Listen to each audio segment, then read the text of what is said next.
예수님께서는 33년의 생애를 사셨는데 3년 동안 참 많은 사람을 만나셨습니다. 이번에 우리가 마라톤 전도를 하면서 정말 수원에 많은 사람을 만나게 될 것입니다. 3년 동안 집중적으로 사람들을 만나셨던 공생의 사역 가운데 우리 주님은 주님께서 예언하고 말씀하신 대로 십자가에 달려 마지막 최후를 맞이하시게 되었습니다. 그런데 이때에도 우리 주님께서는 사람을 만나시게 되었는데 언제나 주님은 사람을 따뜻하게 대면해서 눈을 맞춰서 대화를 했는데 이 십자가 위에서는 우리 주님이 그렇게 만날 수 있는 상황이 아니었습니다. 예수님이 십자가의 가운데에 매달려 계셨고 양쪽 옆에 행악자라고 하는 아주 흉악한 죄를 지어서 사형당할 수밖에 없는 두 사람이 매달려 있었습니다. 성경의 말씀을 통해서 우리가 예수님 십자가에 달리신 정황을 이해하고 또 오래전 렘브란트가 그린 세계의 십자가라는 그림을 우리가 보면서 당시 이 골고다 언덕에서 예수님이 돌아가셨던 마지막 장면을 우리가 추정하고 생각해 볼 수 있습니다. 렘브란트의 그림 저 그대로 저런 모습으로 주님께서는 매달려 계셨습니다. 주님을 향한 시선은 참 조롱과 참 저주와 참 모욕과 감당할 수 없는 그런 비참한 그런 사람들의 시선을 받을 수밖에 없었습니다. 주님은 아무 죄가 없으셨습니다. 아무 죄도 없는 사람이 누군가에게 돌팔매질을 당하거나 욕을 먹고 비난을 당하고 있는 것을 볼 때 그 사람 당사자도 힘이 든 것이지만 그 사실을 알고 있는 주변 사람들도 매우 힘이 든 것입니다. 예수님은 아무 죄가 없었어요. 예수님이 십자가에 달려야 될 아무런 이유가 없었습니다. 그런데 예수님이 마땅히 십자가에 달려야 될 것으로 생각하면서 그러면서 예수님을 향해 조롱하고 비난하는 그 군중들과 군인들과 유대인들의 시선들을 주님이 다 감당해야 했습니다.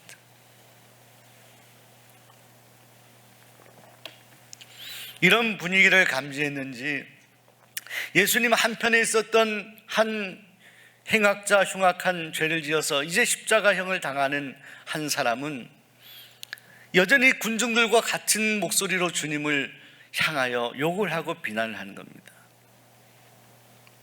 너가 너 자신과 우리를 구원해 봐라. 너가 그리스도냐? 그러면 지금 능력을 행해 봐라. 그리스도가 이렇게 십자가에 무기력하게 죽는 거냐? 한번 지금이라도 해봐라. 이렇게 조롱하면서 말을 하는 거예요. 모든 사람들과 십자가에 달린 행악자 한 사람까지도 예수님을 향해서 비난하고 조롱하고 모욕하는 바로 그때 예수님 한편에 있었던 강도가 그렇게 말하는 그 행악자에게 그를 비난하면서 책망하면서 이렇게 말합니다. 우리는 우리 죄 때문에 당연히 이렇게 십자가에 달리는 보응을 받는 것이지만 이분은 그렇지 않다라고 합니다. 이분은 행한 일 가운데 옳지 않은 일을 행한 것이 하나도 없는 분이다. 이런 말을 하는 거예요. 많은 군중들과 한편의 강도가 예수님을 향하여 빗발치듯 조롱하고 비난하는 그 가운데 이 사람은 마음에 있는 양심선언 같은 것을 하는 겁니다. 나도 당신도 마땅히 여기 십자가에 매달릴 만한 죄를 지었지만 그래서 여기에 있는 거지만 이분은 그렇지 않다. 나쁜 일을 한 일이 없다. 그런 말 하지 마라. 이분은 그렇지 않다. 사랑하는 여러분, 어떤 죄를 지었는지 성경에 나와 있지는 않지만 그렇게 말한 이 한 행악자는 마지막 십자가에 이제 곧 죽게 되는 그 순간에 하나님이 은혜를 주셔서 예수님을 온전히 바라볼 수 있는 믿음의 눈을 갖게 되었어요. 여러분, 우리가 신앙생활 하면서 가장 중요한 순간은 우리가 세례도 받고 이렇게 주일 출석도 하고 이렇게 신앙생활 하지만 가장 중요한 것은요, 우리 마음의 변화예요. 우리가 예수님을 온전히 볼 수 있는 눈이에요. 평생 우리가 신앙생활을 한다고 하면서도 예수님을 나의 구주로, 나의 주인으로 섬기지 못하며 살아가는 그런 성도라고 한다면 너무나 안타까운 거예요.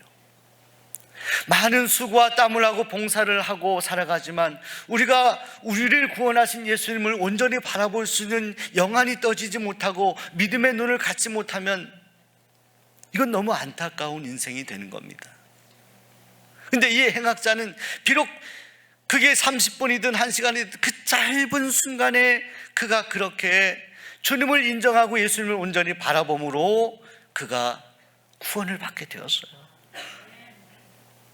그렇게 말하고 주님을 향해서 마지막 얼마나 십자가에 매달렸으니 힘이 들겠습니까? 주님의 나라에 임할 때에 저를 기억해 주옵소서. 나를 기억해 달라고, 나를 구원해 달라고 이렇게 막 윽박지르거나 요청하는 것이 아니라 나를 기억해 달라. 주님의 나라에 임할 때에 저를 기억해 주시면 좋겠습니다.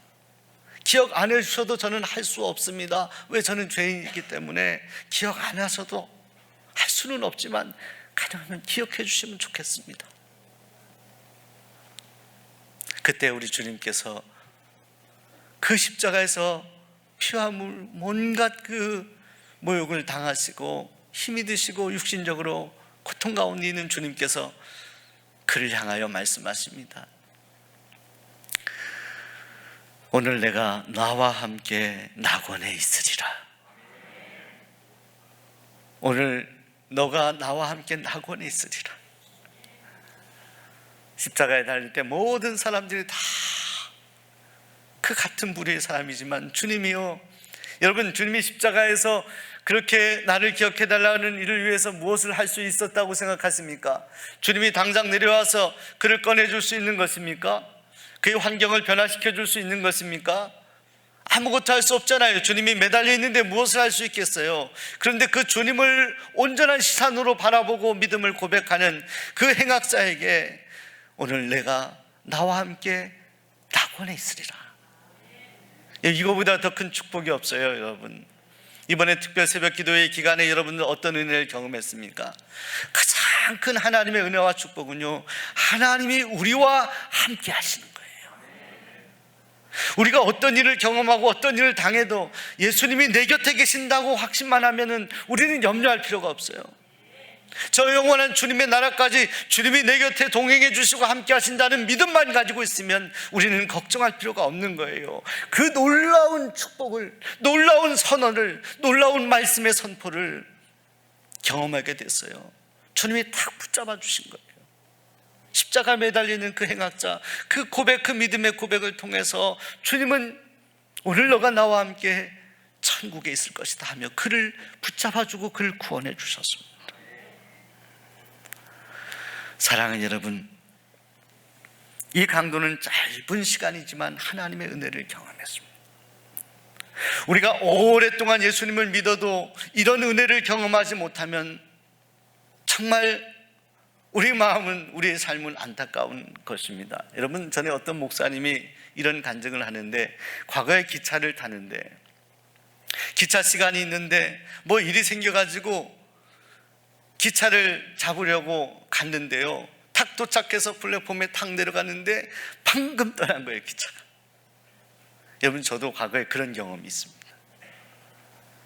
떠나가는 기차를 보고 순간 그 목사님이 안 된다 생각하면서 세워달라고 막 이렇게 손짓을 하고 그랬는데, 이제 천천히 출발하는 기차였으니까 그 기차가요 섰다라는 거예요. 할렐루야.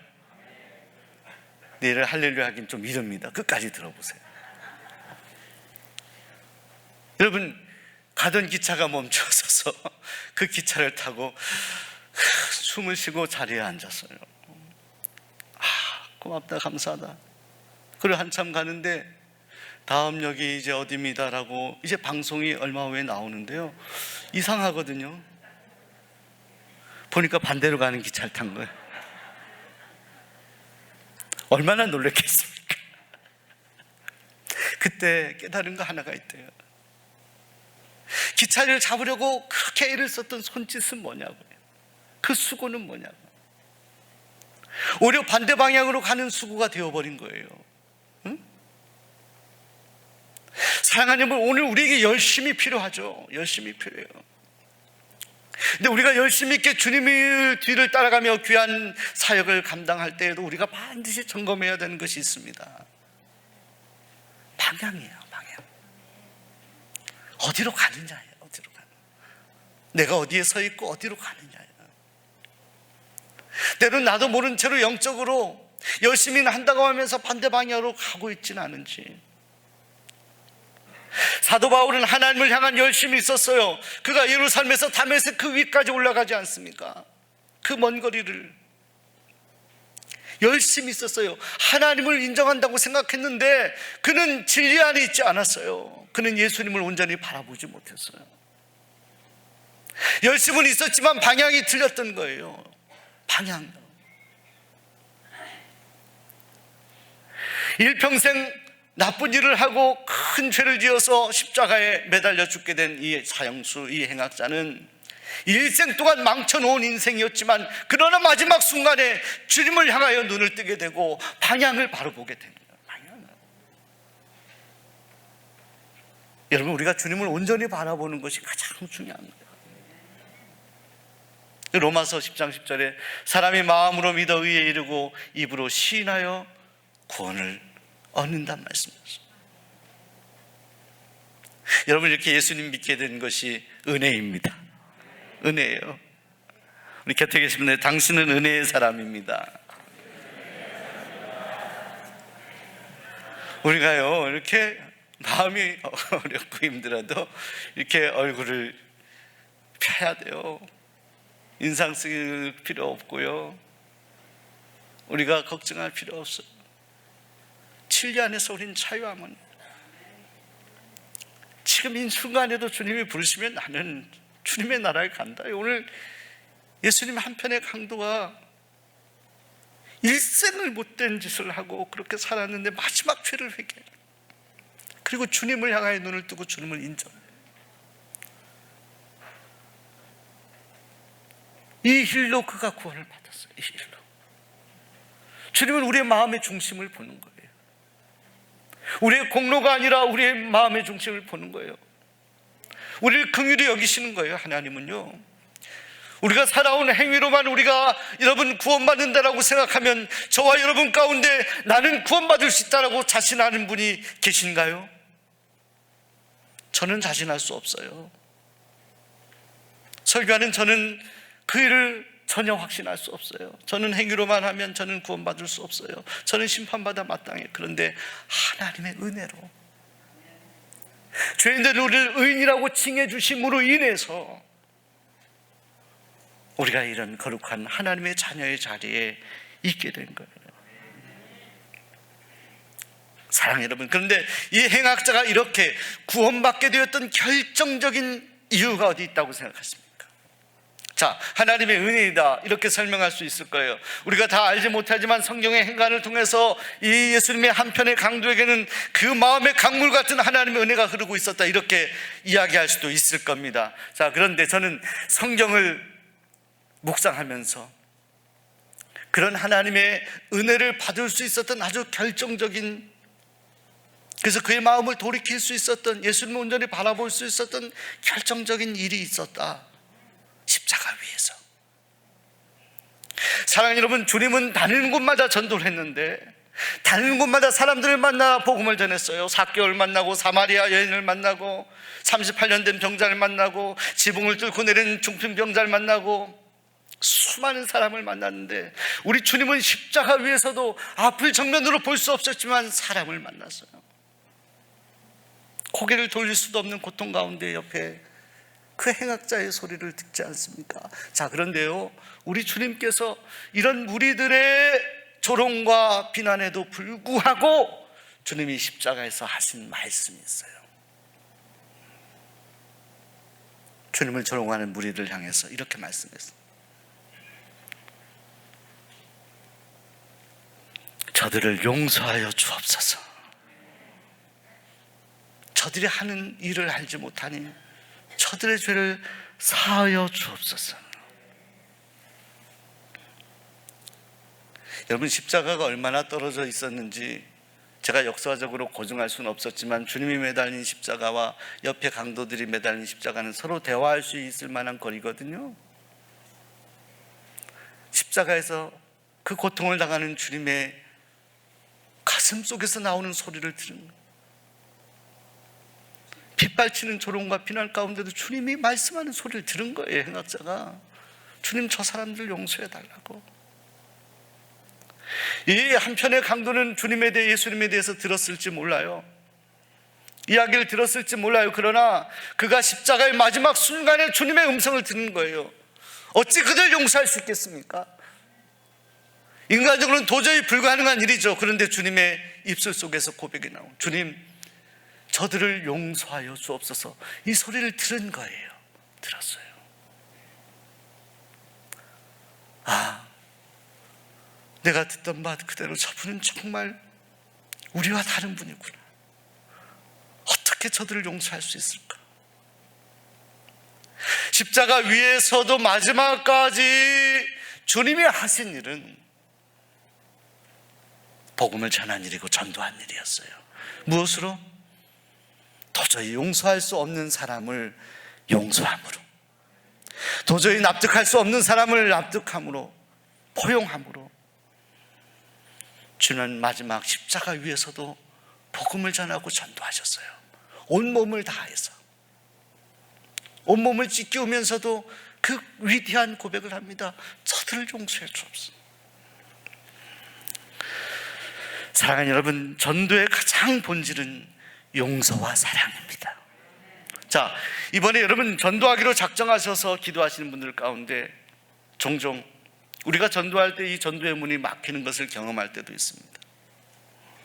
제가 애를 쓰고 땀을 흘리고 수고하는데 주님이 이렇게 열매가 맺혀지지 않습니까? 마음이 답답한 분들도 계셔요. 근데 자, 여러분, 그런 영적인 상태일 때 우리가 한번 점검해야 될 가장 중요한 주제가 있습니다. 내 마음에 누군가를 향한 용서와 사랑의 강물이 흐르고 있는가? 아직 내 안에 미움과 시기와 다툼과 갈등과 원망과 저주가 내 안에 가득 차 있지는 않은가? 우리 안에 누군가를 용서하지 못하고 미움으로 꽉 차 있는 채로 누군가에게 복음을 전하는 것은, 이거는 어려운 일이에요. 왜? 복음이라는 것은요, 그 복음의 기쁜 소식의 밑바탕에는 십자가의 고통 당하면서도 우리를 용서하신 주님의 용서와 사랑이 있기 때문이에요. 우리가 복음 전도자로 나서서 복음을 전할 때 우리 안에 반드시 확인해야 될 것이 있습니다. 내가 주님을 사랑하는가? 그리고 그 사랑으로 내가 정말 이해하기 어려운 사람을 용납하는가? 용서하는가? 이걸 확인해 봐야 돼요. 이게 가장 중요한 영적인 체크리스트예요. 어떤 분이 소천하시게 되었는데 그 아들이 유품을 정리하다가 그 아버님의 노트를 발견하게 되었다고 합니다. 그 노트에 보았더니 사람들의 이름이 쓰여져 있는데 아들이 볼 때에 아는 분의 이름들도 있는데 그 밑에 보니까 잘 모르는 분의 이름이 있어서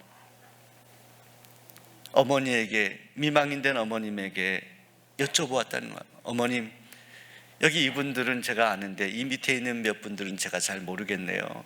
아버님이 쓰신 글인데 어머님 혹시 아시나요? 했는데 어머니가 다른 사람은 전혀 모르고 나한테는 귀뜸을 준 것이 있다라고 이야기하면서 아들에게 얘기하는데, 위에 있는 사람들의 이름은요, 그동안 그 아버님에게 정말 따뜻하게 잘해주었던, 은혜를 줬던 사람들의 이름들이었고, 그분들 위해서 늘 감사한 마음으로 그분들을 축복하는 기도를 매일 드렸다는 거예요, 아버님이. 그런데 그 밑에 잘 모르는 분들의 이름에 대한 비밀을 이야기하는데 어머님이 이렇게 말하는 겁니다. 그 이름은 아버님의 일생 가운데 마음에 상처를 주었던, 아픔을 주었던 사람들의 이름입니다.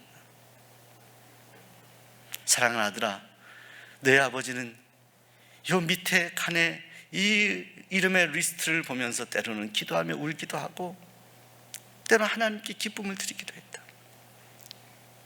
아버님 마음에 상처를 줘서 그 상처가 대모처럼 박혀있는 사람들의 리스트를 보며 매일 기도했단다. 그리고 마음의 자유함을 얻고 진정 아버지가 그들을 용서하게 되었을 때 그 이름을 지어나갔단다.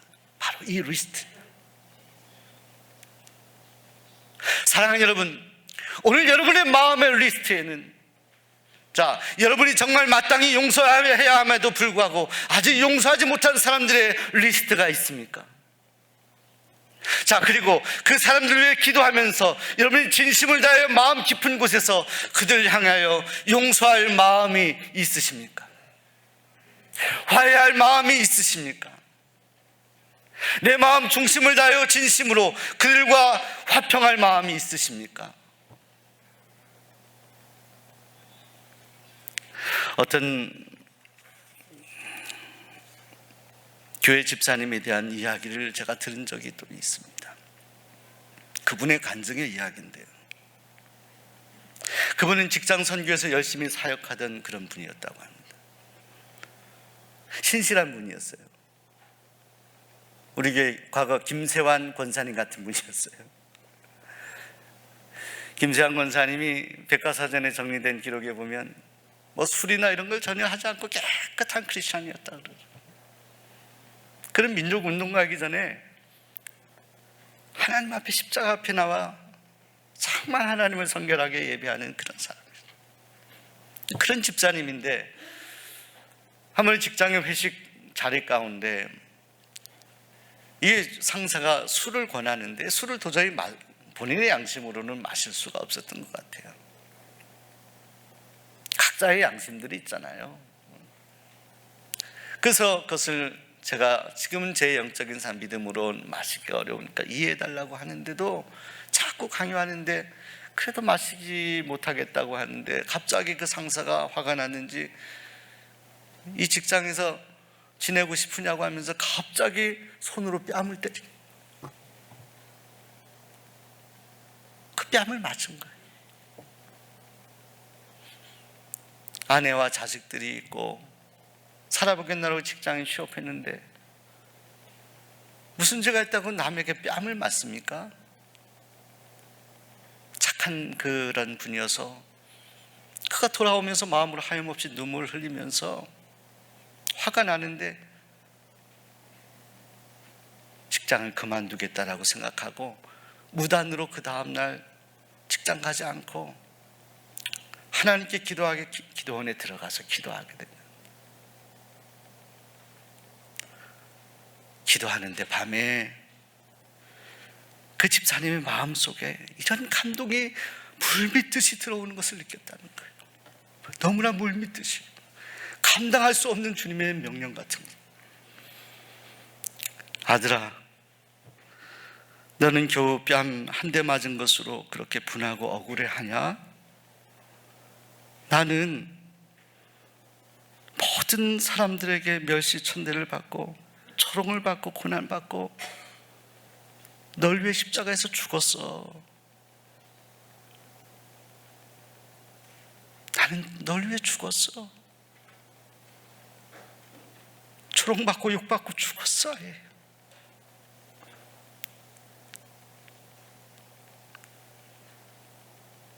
그냥 가슴 치는 그 소리가 들리는 거예요. 그의 눈이 새로워지긴, 그의 마음이 새로워져. 다음날 직장에 출근했는데 자기에게 뺨을 때는 그 상사가요, 그 일뿐만 아니라 다른 일도 연루가 돼서 그가 옷을 벗게 됐어요. 더 위에 상사들이 알아가지고 다 조사를 하게 되는데 이 집사님에게 뺨을 때린 것까지 포함해서 궁지에 몰려서 이제 곧 나가야 되는 상황이 됐는데 이 집사님이 이 사람을 위해서 구명운동을 했어요.